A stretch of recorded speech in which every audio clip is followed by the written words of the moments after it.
Alright, so moving on to lesson 3, talking about other properties of logarithms. So first thing is a property called the change of base formula. And essentially all the change of base formula tells us is that if we have any logarithm such as log base 4 of 25, that's going to equal the log of 25 over the log of 4. Okay, so you can do just the common log of 25 divided by the common log of 4, or you can do the natural log, either one's fine. Natural log of 25 over the natural log of 4. And those will give you the same thing as the log base 4 of 25. So I'll show you right here on the calculator. Now obviously we have in the math menu the log base button. So we can actually hit math and scroll up to log base and type in 4 and 25. And that's what we get. But we can also do just the regular log button, which is right here. Hit the log button of 25 and divide it by the log of 4. And it'll give us the same thing. You can also use the natural log button, which is right below the log button. Natural log of 25 divided by the natural log of 4. And again, it gives you the same exact answer. Okay, so that's called the change of base formula. Just looking at another one real quick. Log base 2 of 12 is the same as log of 12 over the log of 2. Notice the small number is always on the bottom, or you can do the natural log of 12 over the natural log of 2. So I'm not going to take time to finish that one. You get the idea of how to type that in. That should be pretty simple. But go ahead and practice. Get these other two for yourself, and I'll show you the answers. So you can do log of 8 over divided by log of 5, and it'll give you 1.29. For B part, I'd use the natural log. Either one's fine. Natural log of 120 divided by the natural log of 12 is 1.93. So moving on to some more complicated properties. So these are some properties that we use a lot just to simplify and help us cancel things out, make things look a little bit cleaner. You got 3 properties. First is the product property. Okay, and this is a lot of math right here, but all it really says is if you take the log base anything of 2 numbers that are multiplied together, that equals that same log base of each thing, but you add those 2 things. So for example, I'll put out here an example. Let's say we have the log base 6 of 15. Okay, well 15 is really 3 times 5. So that means we can split that up into 2 logs, log base 6 of 3, and add it to the log base 6 of 5. The 2 things that multiply together to give me this number, we can just split it up into those 2 things and do the log base of each of them and add them. All right. So that's essentially what the product property tells us. Now the quotient property is the exact opposite. If you're taking the log base A of 2 numbers that are dividing, you can split those up into their own logarithms and subtract the 2 logarithms. Okay, you always do the logarithm of the top thing first and subtract the logarithm of the bottom. All right, so for example, if we had the log base 2 of x over y, okay, then I can split that up into the log base 2 of x minus the log base 2 of y. Okay, the one on the bottom is the one that gets subtracted. So that's the quotient property. The last one is called the product property, and all it really says is if you have the log base a of something to an exponent, you can just move that exponent back out in front of the logarithm. Okay, so for example, if I have say we do the natural log of 6 to the 3rd, okay, that's going to be the same thing as moving the exponent out front and multiplying it by the logarithm. Okay, so we're just taking that exponent and just bringing it out front and multiplying it. Okay, so that's just a property that we know about logarithms. That's always true. You can always just move that exponent out front. All right, so let's use these properties some to do some problems. So let's see right here, it says write each logarithm in terms of ln2 and ln3. So we look at this and say, oh, well, this is ln6, okay, natural log of 6. Well, we want to write it as ln2s and ln3s. So what we need to do is split this up. We can say, oh, well, that's really ln of 2 times 3. And then use our product property. It just says the two things that we're multiplying, we're going to give them their own logarithm and add the two logarithms together. So do the natural log of 2 plus the natural log of 3. And that's it. Now we wrote it in terms of natural log 2 and natural log 3. It's natural log 2 plus natural log 3. So that's it. All right, so B is a little bit tougher. So we've got ln of 2 over 27. Okay, we want to write that in terms of natural log 2 and natural log 3. Well, we can see a 2 up top, but 27 is not a 2 or a 3, right? So what we need to do is try to do something to it to make it a 2 or 3. Well, you can't really make it a product of 2's because 2's don't go into 27, but we can make it a product of 3's. So we can make 27 3 raised to the 3rd, because 3 times 3 times 3 is 27. So you got to be able to understand a little bit of number sense with how your numbers work. So 27 is 3 to the 3rd. Now we can split that up because using our quotient property, so we can say natural log of 2 minus the natural log of 3 cubed, right? Because they're dividing. So since they're dividing, we use the quotient rule and take the natural log of both of them, but subtract them. This is one on the bottom is the one that gets subtracted. Now from there we can use the product property because we've got a cubed, right? We got an exponent on our 3, so we can move that 3 out front, right? Using the product property. So 3 natural log of 3. Now we've got that logarithm written in terms of natural log 2 and natural log 3. 1 natural log 2 minus 3 natural log 3. Alright, so I'm going to pause the video, see if you guys can do this one right here, and then I'll go over it. I'm going to write this in terms of natural log 4 and natural log 5. So we've already got a 4 on the bottom, but on the top we need to write that as 5's. So change 25 to 5 squared. And then we can use our quotient property, make it natural log of 5 squared minus the natural log of 4. Then use our power property and move the 2, that's an exponent, out front of the logarithm. So it's 2 natural log 5 minus natural log 4. Alright, so now let's use these properties some more. So it says use the properties of logarithms to verify that negative log of 1 over 100 equals the log of 100. Okay, so let's take negative log of 1 over 100. Okay, so you've got to do some number manipulation, change things around, and do some just things to manipulate the numbers here. So we know that 1 over 100, right? If we wrote that as a 10, okay, that would really be, or not as a 10, but if we wrote it as a number to an exponent, that would be 100 raised to the negative 1, right? Because whenever you have a negative exponent, you just move that to the bottom and make it positive. So we can rewrite this logarithm here as negative log of negative 100. Sorry, not negative 100, 100 to the negative first. Right? So we can rewrite it that way. Then from there, we can use our power property to bring this negative 1 out front. So we've got negative 1 times the log of 100. And negative 1 is, of course, just 1. So we have 1 log of 100, right?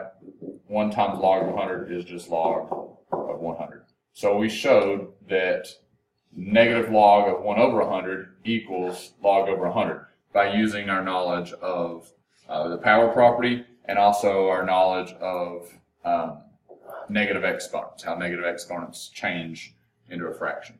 Okay, so that's just using the property that we know to verify two things are congruent, two things are equal. So let's see if you guys can pause the video and try this one right here. Use your properties, your product quotient, power properties, all those to try to prove that these two things are equal. So we've got the negative natural log of 24, and we've got to show that it equals the negative. It shows that it equals negative 3 times natural log of 2 plus the natural log of 3. So we're going to use our properties here. We're going to change 3 natural log of 2 into natural log of 2 to the 3rd by using our power property. So we know that 3 can be changed into the exponent on the 2. All right, so we move the 3 as the exponent. Then, of course, 2 to the 3rd gives us 8. Then we use our product property because we've got a natural log of 8 plus the natural log of 3. So we know when we add the same logarithms, we can just combine them into one and multiply the two numbers together, right? So that's our product property. So down here, you see we do the natural log of 8 times 3, which is natural log of 24. And then we multiply it by the negative, so our parentheses can go away. So we just have negative natural log of 24. And we've shown that those two quantities are equal to each other.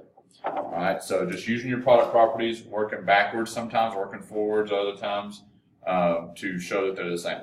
If you did it by taking this and breaking it up into, breaking it up into 2, or breaking it up into 8 and 3, and then, breaking natural log of 8 up into 2 to the third, and doing it the other way, going, reverse order. If you went from here and did it like this to get to this and show that natural log of 24 is the same as that, that's fine. Either way is fine. So don't feel like you had to do it my way. Okay, so now let's use these properties to expand logarithms. Expanding means you're given one logarithm, and you want to expand it out as much as possible to have multiple logarithms. Okay, so looking at this first one, we've got log base 4 of 5 times y times x to the third. So we can use our product property to start off with, and we're going to give a logarithm to everything that's being multiplied. So identify the things that are being multiplied. We're multiplying 5, we're multiplying it to y, and we're multiplying it with x to the third. So you've got those factors in there, right? So let's split it up into 3 logarithms. Log base 4 of 5, and when we add log base 4 of y, and then add log base 4 of x to the third. Okay? So that's split up as much as possible using the product rule. Now you want to check and see if there's anything that has an exponent. We have an exponent 3 on our x. So we can use the power property now to move that 3 in front of that logarithm. So this is really log base 4 of 5 plus log base 4 of y plus 3 log base 4 of x.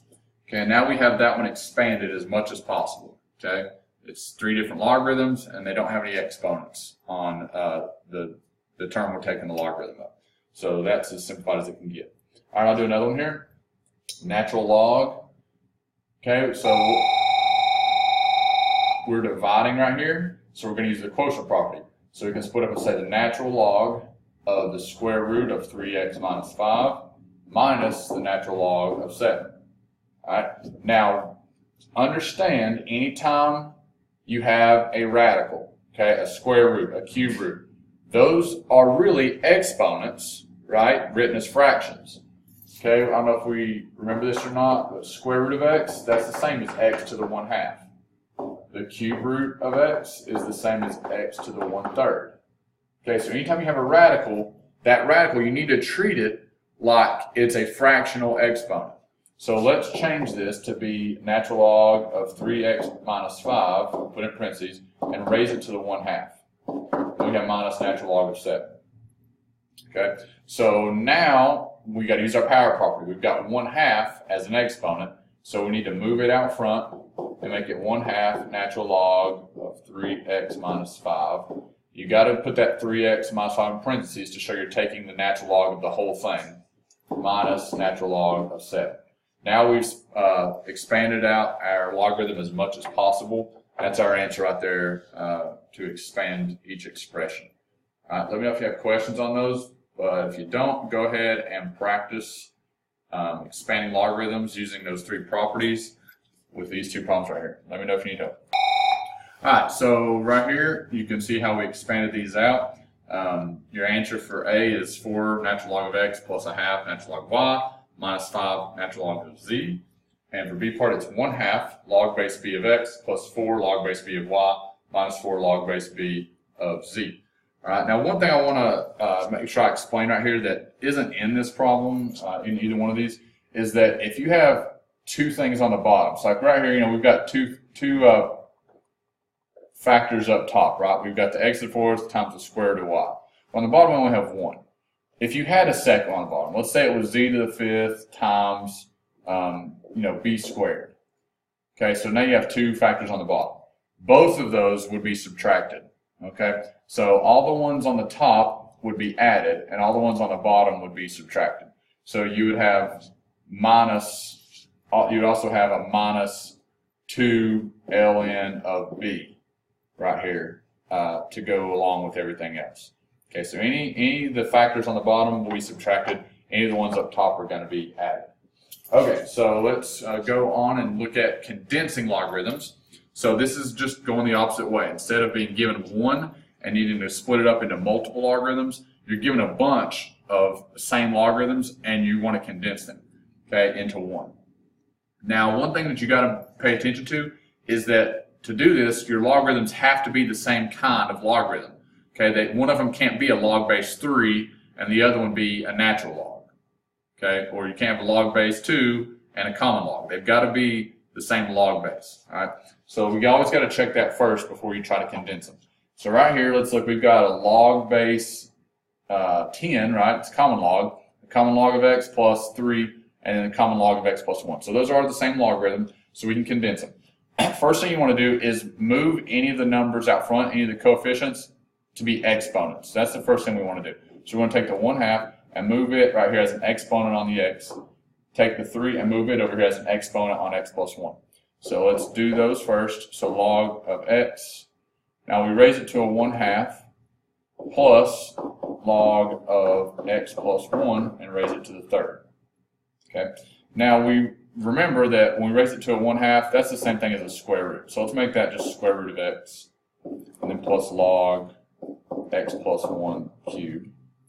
Okay, now what does it mean when we add logarithms?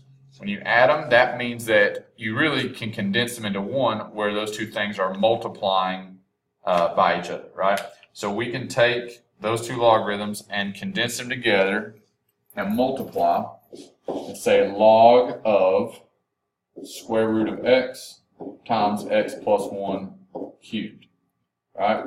So we do the log of that entire thing. And yes, I need to put that in parentheses just to show that I'm taking the logarithm of all of it, not just the logarithm of the square root of x. I don't want people to think it's logarithm square root of x times x plus 1. It's logarithm of all of that, the quantity square root of x times x plus 1 cubed. Okay, so that's now condensed into one logarithm. Now let's do this other one. So make sure they're the same logarithms. They are both natural logs, which is good. So move the coefficient that you have up top. So I'm going to say natural log of x plus 2 squared. And then there's not a coefficient on this, and so I'll just leave it natural log of x. Now it's subtracting, so we use the quotient rule, right? The quotient rule says that when you're dividing logarithm parts, you can split them up and make them subtract. So go in the opposite direction, we see subtraction, so we need to write this as a fraction. What's going to go on top? Whatever is positive will go up top. This term right here is our positive term, so that is going to go up top. Natural log of x plus 2 squared minus natural log of x. So x is being subtracted, so it's going to be on the bottom. Alright, so then that right there would be our answer for this one.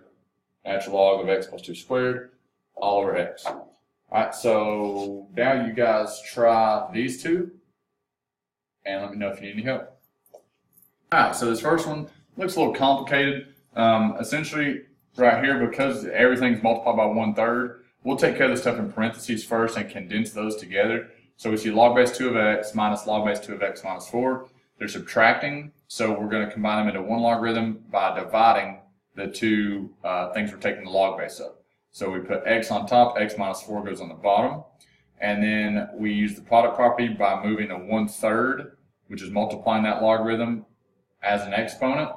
And then once it's an exponent, we realize, oh, well, that's a fraction exponent. So that's really a cube root, right? So we're going to change it into the cube root of x over x minus 4. So the answer is log base 2 of the cube root of x over x minus 4. B part, you change 3 natural log of x into natural log of x cubed. Change 2 ln y into ln of y squared, and change 4 ln of z into ln of z to the fourth. Then once you do that, you see that you've got to use the product property and the quotient property. All of the natural logs that are positive will go on top. All of them that are negative are going to go on the bottom. So natural log of x cubed, that's going to put the x cubed up top. Y squared is going to go up top because that's a positive log. And the one that's a negative, natural log, z to the fourth, is going to go on the bottom. Okay, now just another little side note about condensing. What's important is the sign, right? If it's a negative log, then that part will go on the bottom. If it's positive, those will go up top. So let's say hypothetically you had one like this. Negative natural log of x minus 2 natural log of y. Okay, well both of them are negative, right? So whenever you see one like this, of course you need to change the 2 over here. So negative natural log of x minus natural log of y squared.